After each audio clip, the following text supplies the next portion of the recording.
आज हम डिस्कस करेंगे इस वीडियो में CBSE NCERT class 9 science chapter 3 atoms and molecules का पार्ट 1 में हम एटम और एटम बात कर चुके हैं। हम वहाँ लॉ पढ़ चुके हैं। अब हम बात करेंगे यहाँ मॉलिक्यूल्स की। How do atom exist, atom कैसे एग्जिस्ट करता है। हमने देखा कि एटम क्या होता है, दुनिया में सबसे छोटी यूनिट कोई अगर मैटर है उसको हम क्या करें, छोटा करें, डिवाइड करें, फिर उसको हम फर्दर डिवाइड करें, फिर हम डिवाइड करें तो एक स्टेज ऐसी आएगी जो स्मॉलर था वो क्या बन जाएगा, स्मॉलेस्ट बन जाएगा, यानी उससे छोटा डिविजिबल नहीं हो सकता। तो जो सबसे छोटी स्टेट मिली थी हमें किसी भी मैटर की, वो क्या मिली हमें, एटम। एटम का जो रेडियस था हमने देखा कितना होता है, रेडियस इक्वल टू कितना, 10⁻⁹ मीटर, ये रेडियस था। और हम एटम को कैसे देखते थे, एटम को देखने के लिए एक स्पेशल टाइप ऑफ माइक्रोस्कोप की ज़रूरत पड़ती थी, टनलिंग माइक्रोस्कोप। उसकी हेल्प से हम देखते थे। एक कंप्यूटराइज्ड इमेज बनती थी, बिलर स्फीयर कंप्यूटराइज्ड इमेज बनती थी एटम की। अब ये एटम कैसे एग्जिस्ट करता है, मतलब कैसे रहता है। मोस्ट ऑफ द एलिमेंट, जो बहुत सारे एलिमेंट होते हैं, यानी बहुत सारे जो एलिमेंट होते हैं वो इंडिपेंडेंटली नहीं रह सकते, तो उनको रहने के लिए कंबाइन फॉर्म की ज़रूरत पड़ती है। जब एटम कंबाइन हो जाते हैं तो वो क्या बनाते हैं, मॉलिक्यूल्स। तो मॉलिक्यूल्स की डेफिनेशन हम समझ सकते हैं क्या होती है, व्हेन 2 और more than 2 atoms are combine together to form molecule. 2 या 2 से ज़्यादा जब एटम कंबाइन हो जाते हैं तो वो क्या बनाते थे, मॉलिक्यूल्स। और इसी मॉलिक्यूल से हमारा एलिमेंट बनता है और एलिमेंट से हमारा कंपाउंड। बहुत सारे एलिमेंट ऐसे होते हैं जिनका जो एटम होते हैं वो अकेले इंडिपेंडेंटली नहीं रह सकते, उनको रहने के लिए कंबाइन फॉर्म की ज़रूरत पड़ती है। और इसी कॉम्बिनेशन से क्या बनता है, मॉलिक्यूल बनता है, और मॉलिक्यूल से एलिमेंट और एलिमेंट से कंपाउंड। अब हमने समझ लिया मॉलिक्यूल क्या होता है कि 2 या 2 से ज़्यादा एटम जब कंबाइन हो जाते हैं तो वो क्या बना देते हैं, मॉलिक्यूल। और मॉलिक्यूल के बाद हम बात करेंगे किसकी, एलिमेंट। एलिमेंट्स क्या होते हैं,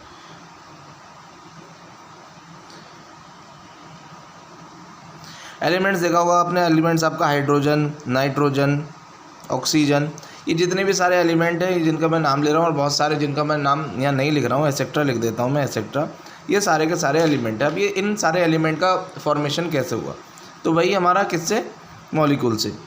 व्हेन 2 और more than 2 molecules combine to form elements। Molecules क्या होता है, जब 2 या 2 से ज़्यादा एटम कंबाइन हो जाएं तो वो बनाते हैं मॉलिक्यूल, और 2 या 2 से ज़्यादा जब मॉलिक्यूल्स कंबाइन हो जाते हैं तो वो बनाते हैं एलिमेंट, और एलिमेंट से बनता है क्या, कंपाउंड। लेते हैं difference between molecules of element and molecules of compound. Molecules of element and molecules of compound. Molecule of elements को रीड करते हैं, when atoms of same type of element combine together are called molecule of element. एक type के element के जो atom होते हैं अगर वो कंबाइन हो जाए तो वो कंबाइन होकर क्या बनाते हैं, एलिमेंट बनाते हैं। Molecules of compound, when atom of different type of element, different type के एलिमेंट के जो एटम होते हैं वो जब वो कंबाइन हो जाते हैं तो वो क्या बनाते हैं, कंपाउंड बनाते हैं। तो definition, when atoms of same type of element combine together are called molecules of element. और दूसरा molecules of compound, when atoms of different type of element combine together are called molecules of compound. Example है हमारा molecules of element H2O2 N2 Cl2 etcetera, बहुत सारे हम example ले सकते हैं। Molecules of compound H2O CO2 etcetera. यानी molecules of element की अगर बात कर रहा है तो उसके अंदर वो सिर्फ किसकी बात करेगा, सिर्फ एक ही एलिमेंट होना चाहिए, जैसे H नंबर कुछ भी हो सकता है उसके साथ H2O2। लेकिन जब वो कंपाउंड की बात कर रहा है तो उसके अंदर 2 या 2 से ज़्यादा एलिमेंट होने चाहिए।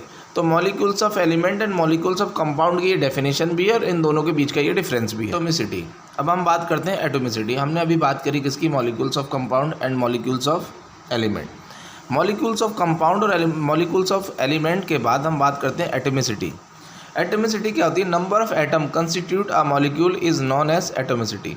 जितने नंबर ऑफ एटम किसी भी मॉलिक्यूल में होते हैं उनको हम क्या बोलते हैं, उसकी एटोमिसिटी बोलते हैं। जैसे एग्जांपल के तौर पर ले लेते हैं मोनो एटमिक। मोनो एटमिक का मतलब एग्जांपल है हीलियम एर्गन, यानी यहाँ पर एक ही हीलियम है और एक ही एर्गन है। दूसरा डाई एटमिक H2N2O2, यानी एलिमेंट के साथ अगर सिंगल एक नंबर कुछ भी नंबर नहीं है तो वो मोनो एटमिक होगा। एलिमेंट के साथ अगर 2 नंबर लगाए H2N2O2 तो ये डाई एटमिक होगा। एलिमेंट के साथ अगर 3 नंबर लगाए O3 N3 तो ये हमारा ट्राई एटॉमिक होगा, और एलिमेंट के साथ अगर नंबर 4 लगाए तो वो हमारा टेट्रा एटॉमिक यानी P4 ये हमारा टेट्रा एटॉमिक है। तो एटोमिसिटी क्या होती है कि number of atom constitute a molecules is known as atomicity. यानी आयंस क्या होता है, आयंस की पहले डेफिनेशन समझते हैं, फिर उसके बाद हम इसको समझेंगे अच्छे से। आयंस डेफिनेशन है, an ion is atom or group of atoms molecules having either positive or negative charge are known as ion. अगर कोई हम एटम्स, ग्रुप ऑफ एटम को हम बोलते हैं मॉलिक्यूल, अगर हमारे पास कोई एटम है या फिर कोई हमारा मॉलिक्यूल है, उसके ऊपर जो पॉजिटिवली चार्ज और जो नेगेटिवली चार्ज होता है वो शो करता है कि ये क्या है, आयंस। तो सीधे सीधे हम बोल सकते हैं अगर किसी एलिमेंट पर अगर चार्ज स्पेसीज आ जाती है, चाहे वो पॉजिटिव चार्ज नेगेटिव चार्ज हो, तो वो शो करता है ये क्या कर रहा है, आयंस फॉर्म कर रहा है। तो ये आयंस की डेफिनेशन एग्जांपल से समझ लेते हैं आयन होता क्या है। जब किसी केमिकल रिएक्शन के अंदर मेटल और नॉन मेटल कंबाइन होते हैं तो वो क्या बनाते हैं, कंपाउंड बनाते हैं। और इसी कंपाउंड में जो मेटल होता है उसके पास होती है पॉजिटिवली चार्ज एलिमेंट। तो किसी केमिकल रिएक्शन के अंदर जब कोई कंपाउंड बनता है, जब मेटल और नॉन मेटल, ये बोल सकते हैं हम, अगर मेटल और नॉन मेटल दोनों कंबाइन होकर कोई कंपाउंड बनाते हैं तो उनके ऊपर चार्ज स्पेसीज आती हैं, पॉजिटिव चार्ज और नेगेटिव चार्ज। इन्हीं चार्ज को हम क्या बोलते हैं, आयंस बोलते हैं। तो पॉजिटिवली चार्ज आयन जो होता है हमारा, इसको हम बोलते हैं कटायन, और नेगेटिवली चार्ज जो आयन होता है उसको बोलते हैं अनायन। अनायन मतलब नेगेटिवली चार्ज आयन, कटायन मतलब पॉजिटिवली चार्ज आयन। तो ये आयन है। एक एटम बना लेता हूँ। एटम कैसा होता है हमारा, स्फेरिकल। ये स्फेरिकल नहीं, समझ लेना। ये अंदर होता है न्यूक्लियस, न्यूक्लियस के अंदर रहते हैं पॉजिटिवली चार्ज, और ये बाहर रहते हैं यहाँ नेगेटिवली चार्ज आयन, इलेक्ट्रॉन। तो एटम के ही अंदर क्या होते हैं, आयन्स होते हैं, पॉजिटिवली चार्ज आयन और नेगेटिवली चार्ज आयन। क्योंकि अभी हमने देखा था, जब हमने डाल्टन ने बताया था कि दुनिया में सबसे छोटा स्मॉलेस्ट कोई पार्टिकल है तो वो एटम है, लेकिन एटम से भी छोटा क्या होता है, आयन्स होते हैं, क्योंकि आयन्स भी एटम के अंदर ही रहते हैं। तो ये हमारा कुछ एटम का स्ट्रक्चर है।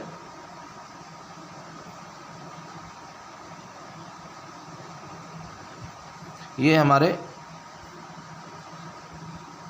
अनायंस, और ये है हमारे कटायंस।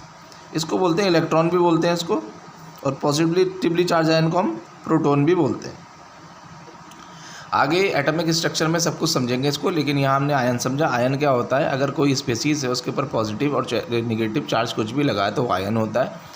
पॉजिटिवली चार्ज आयन को कटायन बोलते हैं और नेगेटिवली चार्ज आयन को अनायन बोलते हैं। आयन क्या होता है, एटम के ही अंदर होते हैं आयन। सबसे छोटा जो स्पेसीज मिली वो हमें क्या मिली, आयंस मिली, क्योंकि एटम है, एटम के अंदर एक ये न्यूक्लियस होता है, इसको बोलते हैं न्यूक्लियस। ये न्यूक्लियस होता है, न्यूक्लियस के अंदर पॉजिटिवली चार्ज आयन होते हैं और उसकी बाहर वाली जो शेल होती है इसमें नेगेटिवली चार्ज आयन होते हैं। ये स्ट्रक्चर है किसका, एटम। राइटिंग केमिकल फार्मूला, अगर हमें कोई भी केमिकल फार्मूला है तो उसको हम कैसे राइट करेंगे ये हमें बताना है। केमिकल फार्मूला राइट करने से पहले हमें पता करना होता है कि जो एलिमेंट दे रखे हैं उनकी हमें वैलेंसी पता है या नहीं है। वैलेंसी के बारे में बिल्कुल डीपली डिस्कस करेंगे अगले चैप्टर में। इस चैप्टर में हम कुछ एलिमेंट्स की वैलेंसी को समझेंगे कि किस एलिमेंट की वैलेंसी कितनी कितनी होती है। तो समझ लेते हैं, उन्हीं वैलेंसी को याद रखना है अभी इस चैप्टर के अंदर। आगे आप समझोगे कि वैलेंसी होती क्या है और वैलेंसी कैसे फाइंड आउट करते हैं। यहाँ सिर्फ हमें एलिमेंट की वैलेंसी को याद करना है और उन वैलेंसी का यूज़ करके हम किसी भी केमिकल फार्मूला को लिख सकते हैं। उस केमिकल फार्मूला में हमें देखना होगा कि कौन एलिमेंट आ रहा है, उन एलिमेंट का हमें सिर्फ सिंबल पता होना चाहिए, और सिंबल वैलेंसी का यूज़ करके हम किसी भी केमिकल फार्मूला को राइट डाउन कर सकते हैं। देखते हैं कुछ डिफरेंट एलिमेंट्स की वैलेंसीज़ को। ये कुछ डिफरेंट एलिमेंट है, ये उसके नेम है एलिमेंट्स के, और ये उनकी वैलेंसी है। अब इसकी वैलेंसी को याद रखना है। अगले चैप्टर के अंदर वैलेंसी कैसे फाइंड आउट करते हैं, वैलेंसी क्या होती है, सब कुछ हम डिस्कस करेंगे। Name of element, hydrogen, hydrogen की वैलेंसी होती है 1, हीलियम की वैलेंसी होती है 0, लिथियम की वैलेंसी होती है 1, बोरोन की वैलेंसी होती है 3, कार्बन की वैलेंसी होती है 4, नाइट्रोजन की वैलेंसी होती है 3, ऑक्सीजन की वैलेंसी होती है 2, फ्लोरीन की वैलेंसी होती है 1, सोडियम की वैलेंसी है 1, मैग्नीशियम की वैलेंसी है 2, एल्युमिनियम की वैलेंसी है 3 और क्लोरीन की वैलेंसी है 1। इन वैलेंसीज़ का यूज़ करके हम किसी भी केमिकल फार्मूला को लिख सकते हैं। बस हमें अगर इन एलिमेंट क्वेश्चन में दे रखा होगा उनका सिंबल पता होना चाहिए एलिमेंट का, और सिंबल होने के बाद हमें ये वैलेंसी पता होनी चाहिए। तो इसका यूज़ करके हम किसी भी कोई भी अगर केमिकल कंपाउंड हमें दे रखा है तो उस केमिकल कंपाउंड का हम फार्मूला लिख सकते हैं। हमें सिर्फ एलिमेंट के सिंबल पता होने चाहिए और उन एलिमेंट की हमें वैलेंसी पता होनी चाहिए। कंपाउंड के फार्मूला को लिखते हैं। कंपाउंड है, इनका केमिकल फार्मूला हम लिखेंगे। पहला है हमारा हाइड्रोजन क्लोराइड। हाइड्रोजन क्लोराइड का लिख लेते हैं। फर्स्ट हमारा हाइड्रोजन क्लोराइड। हाइड्रोजन क्लोराइड का हमें फार्मूला लिखना है तो सबसे पहले हमें पता होना चाहिए हाइड्रोजन का सिंबल क्या होता है, H, और क्लोरीन का सिंबल मतलब क्लोरीन का सिंबल होता है Cl। अब हमें देखना है हाइड्रोजन की वैलेंसी कितनी होती है 1, तो इसके नीचे हाइड्रोजन की वैलेंसी लिखेंगे। और क्लोरीन की वैलेंसी कितनी होती है, इसकी भी होती है 1, तो इसके नीचे भी 1 लिखेंगे। जब भी हम केमिकल फार्मूला करेंगे तो जो इनका क्रॉस मल्टीप्लाई होता है ऐसे, यानी इसकी वैलेंसी हाइड्रोजन के पास लग जाएगी क्लोरीन की, और हाइड्रोजन की वैलेंसी क्लोरीन के पास लग जाएगी। तो फार्मूला बनेगा कितना, H1 और Cl1, यानी कितना बना हमारा HCl। तो ये फार्मूला हमारा किसका, हाइड्रोजन क्लोराइड का। ऐसे डिफरेंट कंपाउंड के ये जो लिख रखे हैं सबका बना। हाइड्रोजन सल्फाइड मतलब हाइड्रोजन, और सल्फाइड मतलब सल्फर, तो S। अब हमें देखना है वैलेंसी। हाइड्रोजन की वैलेंसी कितनी होती है 1, और सल्फर की वैलेंसी होती है 2। अब फार्मूला कैसे लिखेंगे, जो सल्फर की वैलेंसी है वो जाएगी हाइड्रोजन के पास, और जो हाइड्रोजन की वैलेंसी है वो जाएगी सल्फर के पास। तो फार्मूला बन जाएगा H2S। ये फार्मूला किसका, हाइड्रोजन क्लोराइड का। तो किसी भी कंपाउंड का अगर हमें केमिकल फार्मूला लिखना है तो उस कंपाउंड का केमिकल फार्मूला हम तभी बना पाएंगे अगर हमें उसका सिंबल पता होगा एलिमेंट का, और दूसरा हमें उसकी वैलेंसी पता होनी चाहिए। तो यहाँ मैंने आपको बताया सिर्फ वैलेंसी को आपको याद करना है कि वैलेंसी किस एलिमेंट की कितनी है। अगले चैप्टर में जाके हम समझेंगे कि वैलेंसी क्या होती है, वैलेंसी कैसे फाइंड आउट करते हैं, वैलेंसी के बारे में सब कुछ डीपली समझेंगे। नेक्स्ट हमारा तीसरा कार्बन टेट्राक्लोराइड।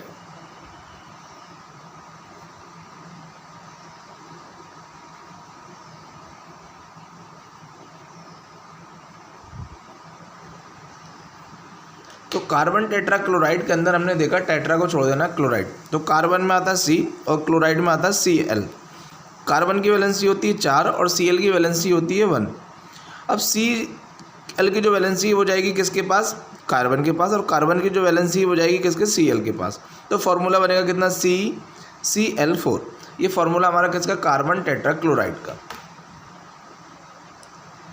अगला लिख लेते हैं एक एग्जांपल और।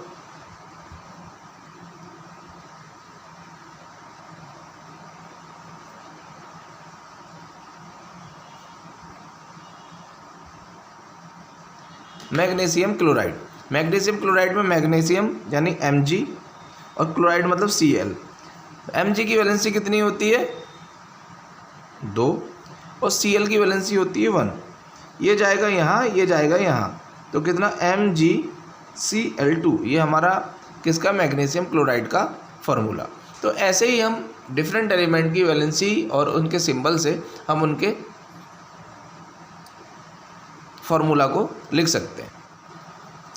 आयंस का मीनिंग क्या होता है कि जो भी एलिमेंट दे रखे होते हैं उनके ऊपर जो अगर पॉजिटिवली चार्ज या नेगेटिवली चार्ज आ जाता है तो उनको डिफाइन करते हैं कि ये क्या है, हमारा आयन है। जैसे एग्जांपल ले लेते हैं हम NaCl। NaCl को हम तोड़ें तो ये होता है हमारा सॉल्ट।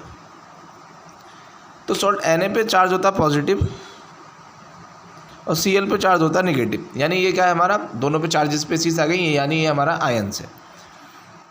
दूसरा एग्जांपल ले लेते हैं MgCl2। MgCl2 पे तोड़ेंगे फिर से कितना, Mg पॉजिटिव Cl2 नेगेटिव, यानी इसके ऊपर +2 आएगा, इसके ऊपर -2 आएगा। यानी किसी भी एलिमेंट के ऊपर अगर पॉजिटिवली या नेगेटिवली चार्ज आया है तो उसको हम आयंस बोलते हैं। फिर पॉजिटिवली चार्ज आयन को हम कटायंस बोलते हैं और नेगेटिवली चार्ज आयन को हम अनायंस बोलते हैं।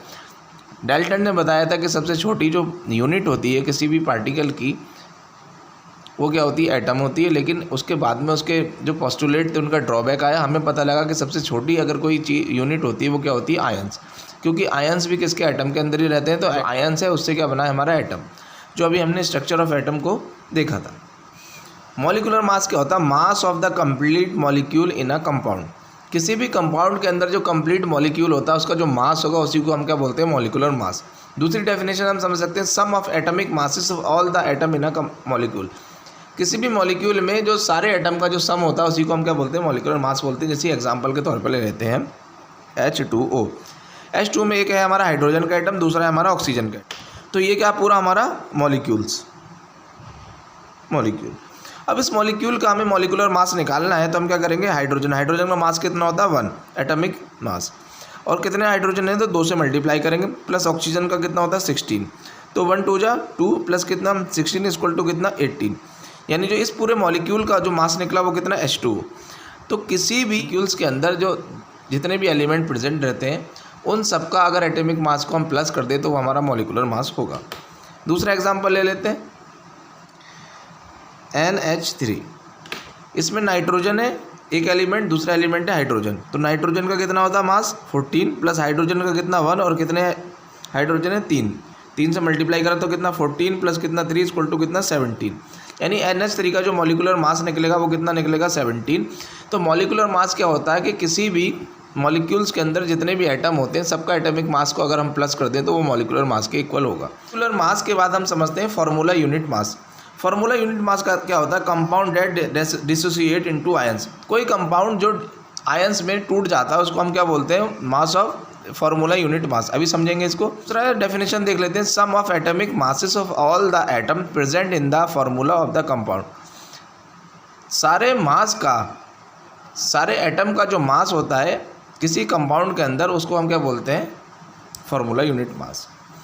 फार्मूला यूनिट मास, मॉलिक्यूलर मास और फार्मूला यूनिट मास में क्या डिफरेंस है, मॉलिक्यूलर मास के अंदर मॉलिक्यूल्स आते हैं, उसमें आयंस भी आ सकते हैं नहीं भी आ सकते हैं, लेकिन फार्मूला यूनिट मास के अंदर जो भी हम लेंगे तो जो भी कंपाउंड लेंगे तो वो आयंस में डिसोसिएट यानी उनको टूटना है। तो एग्जांपल ले लेते हैं NaCl। NaCl ये हमारा कंपाउंड है, जब आप ये ब्रेक होगा तो इसके ऊपर चार्ज कितना आएगा Na पॉजिटिव, और Cl के ऊपर कितना आएगा NaCl, यानी ये क्या है हमारा ये फार्मूला है NaCl। इसका हमें मॉलिक्यूलर मास निकालना है तो Na का कितना होता है 23 प्लस Cl का कितना होता है 35.5, दोनों को प्लस करेंगे तो आंसर मिल जाएगा। CaCl2 निकालना, Ca कैल्शियम का होता है हमारा 40 प्लस क्लोरीन का कितना होता है 35.5 इंटू कितने क्लोरीन है 2, तो 40 प्लस मल्टीप्लाई करेंगे इन दोनों की तो ये आएगा हमारा कितना 71, और दोनों को जब ऐड करेंगे तो कितना 111 U मतलब unified mass, U equal to unified mass. Mole concept को समझने से पहले ये थोड़ा डेफिनेशन है, इसको समझते हैं।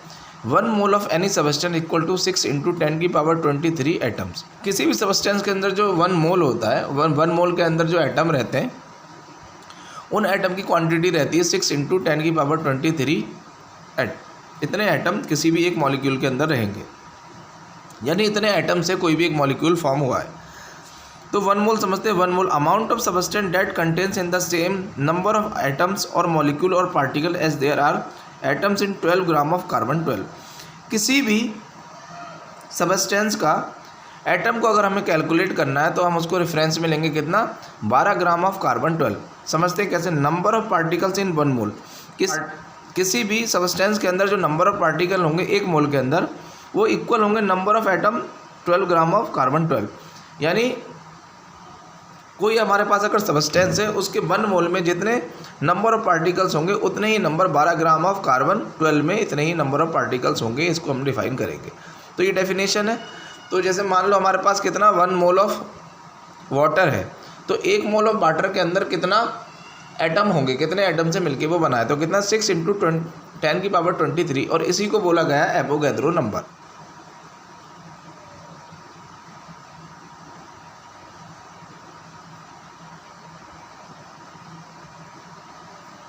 6.03 इंटू 10 की पावर 23 ये एवोगैड्रो नंबर है। अब हमें कैसे पता लगेगा, जैसे मान लो हमें ये पता लगा कि कोई भी अगर सबस्टेंस है उसके अंदर 1 मोल के अंदर 6 इंटू 10 की पावर 23 एटम्स रहते हैं, तो हमें बहुत सारे देखा होगा कि नंबर ऑफ़ पार्टिकल्स को फाइंड आउट करना है कि किसी भी एटम के अंदर कितने होंगे, या नंबर ऑफ़ मोल्स हमें पता करने हैं। तो मोल कैसे तो नंबर ऑफ़ मोल्स कैसे फाइंड आउट करेंगे, नंबर ऑफ़ मोल्स को दिखाते हैं स्मॉल n से। तो n इक्वल टू कितना गिवन वेट अपॉन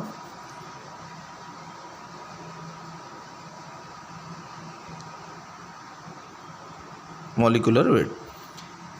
तो अगर हमें किसी सब्सटेंस का अगर वेट दे रखा है तो अगर हम उसके मॉलिक्यूलर वेट से उसमें डिवाइड कर दें तो हमें उसके नंबर ऑफ मोल्स पता लग जाएंगे कि उसमें कितने नंबर ऑफ मोल्स होंगे।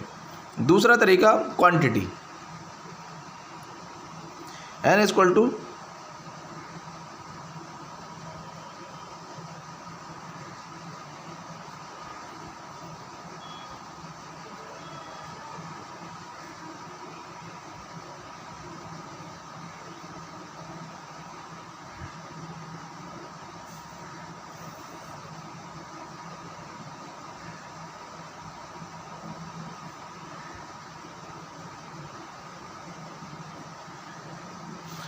तो अगर हमें नंबर ऑफ़ एटम्स अगर किसी पार्टिकल्स के हमें गिवन है, हमें बताना कितने नंबर ऑफ़ मोल्स हैं उसके अंदर, तो जो पार्टिकल्स के एटम या नंबर ऑफ़ पार्टिकल्स हमें दे रखे हैं उसे एवोगैड्रो नंबर से डिवाइड करेंगे तो हमें नंबर ऑफ़ मोल्स मिल जाएंगे। तो n इक्वल टू कितना, इसको दिखाते हैं q से, और एवोगैड्रो नंबर कितना होता है हमारा AB।